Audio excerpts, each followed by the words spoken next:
I can. First off, I just want to say, if you're standing and you're uncomfortable, there's adorable, tiny little stools up front if you want to come down and...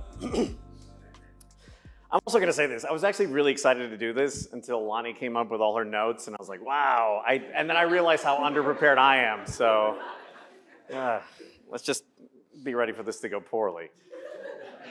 So, like a lot of kids that would grow up to be artists, I was not at all interested in sports. My dad being traditional, you can imagine what a disappointment it was that I was not a meathead.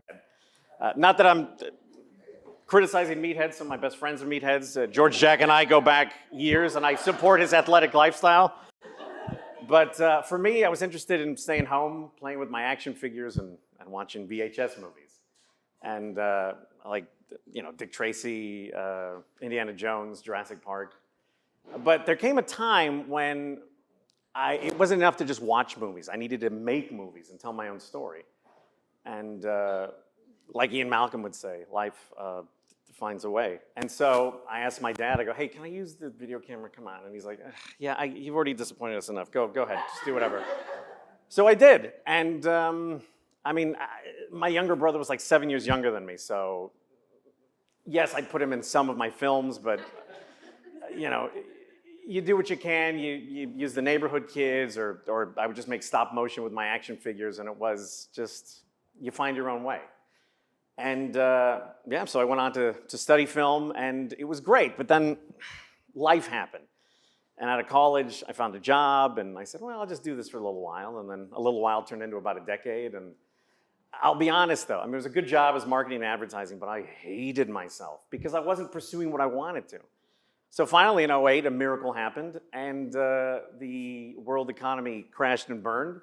And I know it was devastating for a lot of people, sorry. But for me, it was a miracle because I was I lost my job. And I was forced to, first off, it was a job I never would have left. But once I wasn't there anymore, I said, okay, this is a sign. I've got to go do what I want to do. I have nothing to lose anyway. So I went back to school. And the first day, our professor goes, hey, look, just if you're serious about it, you should be in the industry. But I said, I don't know what I'm doing. And so I took every film class I could for 2 years.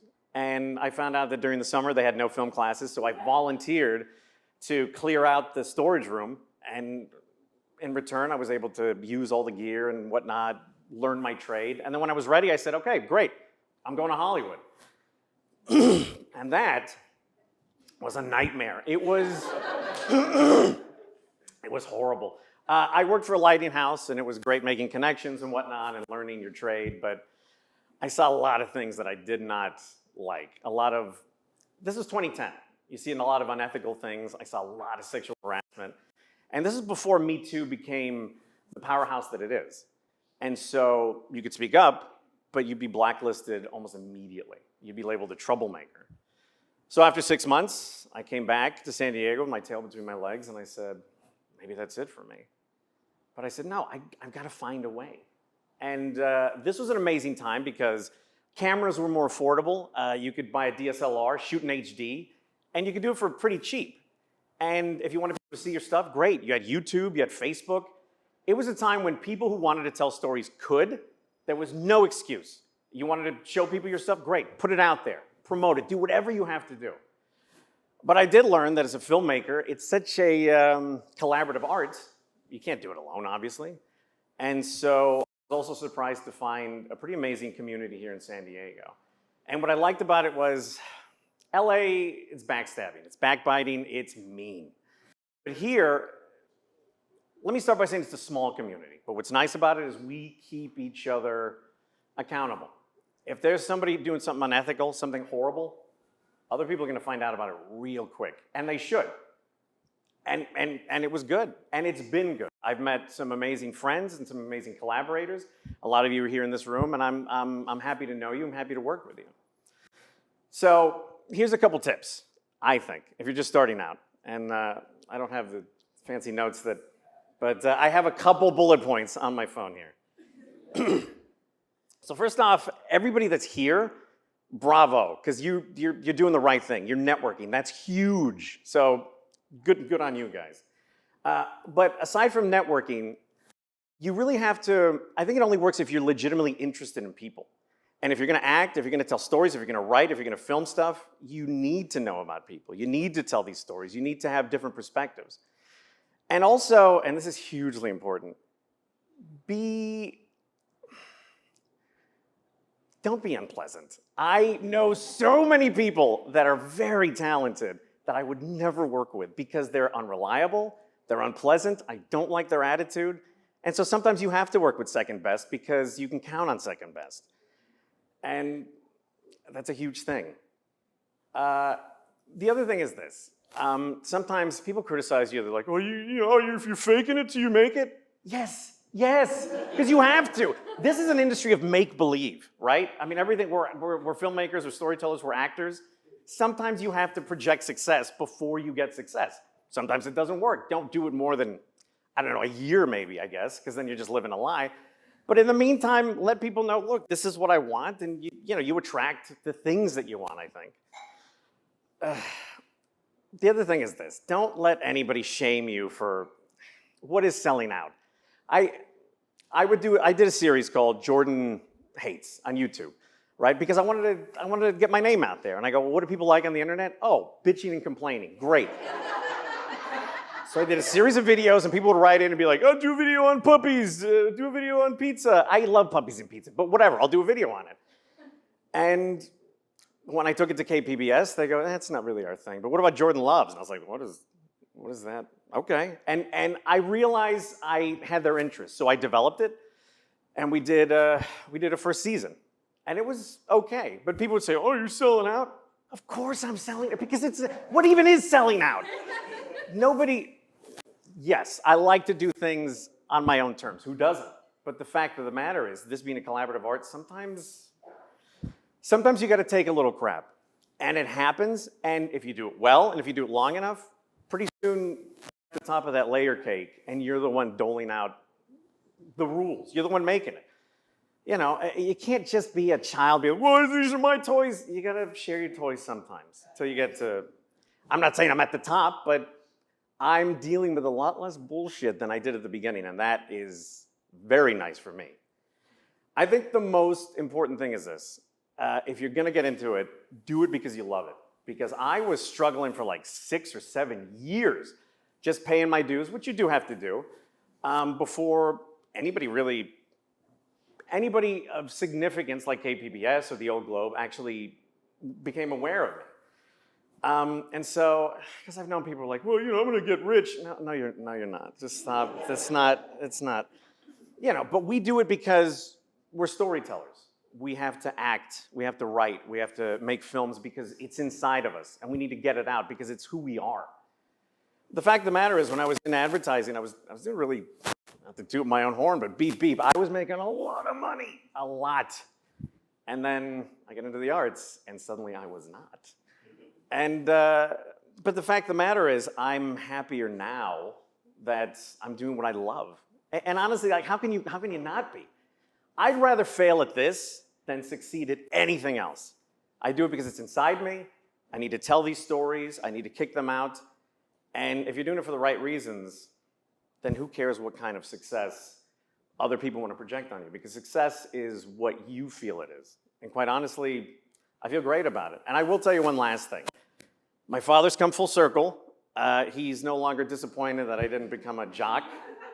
I mean, he prefers George. He wishes George was his son. But now, my parents are happy that I'm happy. My parents are happy that I'm able to do something that I love and that I feel good about. And the fact of the matter is, there's a lot of people that don't.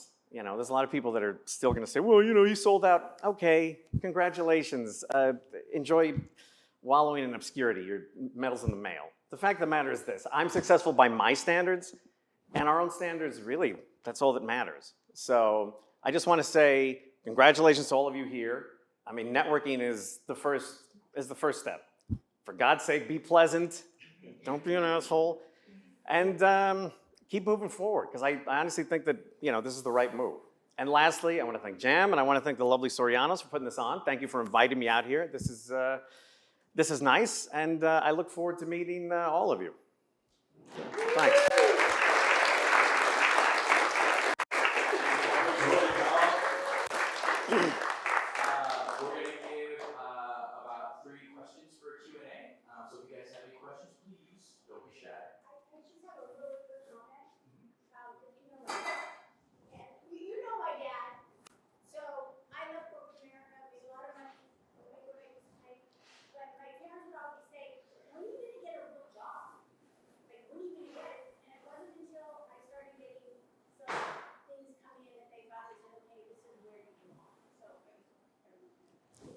exactly the same. Because my father would say like, oh, get a real job. But I had 3 jobs.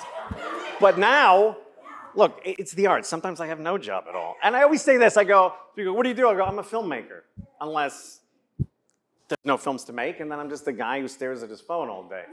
But we are what we are. Like, this is who we are. And I think that's why my parents are, now they're better. Now they're better. Yeah, it does. It does. Yes. So you're talking about how it took you about 7 years to build up to it, but you need to your job, you lost your job, and it's like I did connect with you because it wasn't until I always wanted to do this until last year when I lost my job. I was like, okay, now's the time to actually get full on serious and not take a break. How did you how did you pick yourself up when you had that roller coaster ride? You had some gigs and then not gigs, and you had to work 3 jobs, and so how was that like? What did you do to pick yourself up to make sure you could continue until you got to where you are today? That's a tough one because the allure was always there. Once the economy got better, the allure was there to sort of go back to it and start making some decent money again. But I reminded myself of how miserable I was when I was doing it, quite honestly. Like, I just couldn't live with myself. Because here's the thing. Am I going to make it to the top? Probably not. But at the end of the day, I can say, okay, but I tried. It wasn't in the cards for me, not because I didn't try. It wasn't in the cards because it didn't happen. I gave it the old college try. I didn't go to a very good college, but whatever, it is what it is. And I put myself out there. And I think as long as you're putting yourself out there, at the end of the day, you can look at yourself in the mirror and say, all right, well, what else can you do, So, yeah. Yes? So, kind of tagging on the same vein of question, but when you lose your job and one of the big struggles is financial security, how do you balance your need of financial security with pursuing your arts until it comes off? Very carefully. It was rough because I was used to really nice things. Not to sound prissy, but I like comfort. I like nice clothes. Yeah, I went from buying nice clothes at shops to going to the thrift shop. It is what it is. There's a romance to being a starving artist, but the romance wears out real quick. And you're like, wow, I'm just starving and I'm not making anything. What is this? Look, I would say I got lucky, but I don't know. It's a tough one because I did have to find little survival jobs here and there. But this is going to sound reckless. The fact of the matter is this. I made sure to never get a job that I felt so comfortable with that it would supersede my need to be in this industry and work toward art. And I know it's a reckless thing, and I've never told my parents that because I know they want me to be stable. What parent doesn't? But the fact of the matter is I needed this for me. It's like throwing a parachute out of a plane and then jumping out after it. Is it reckless? Sure, but it's what gives you that need to live, It reminds you that you're alive and that you're doing what you're supposed to be, I think. So, yeah, I hope that answered your question. Yes? You are hilarious. Oh, thank you. Do you do any acting? Have you ever tried acting? I do act. When Jimmy can get me some work, I do some acting. So, did you hear that? That's an endorsement. But, there's not that much. I've never done stand-up. It scares the hell out of me. I can't get in front of a big group of people and... But thank you. I appreciate that. Thank you. All right, well, I think that's my time. Thank you, everybody. Appreciate it.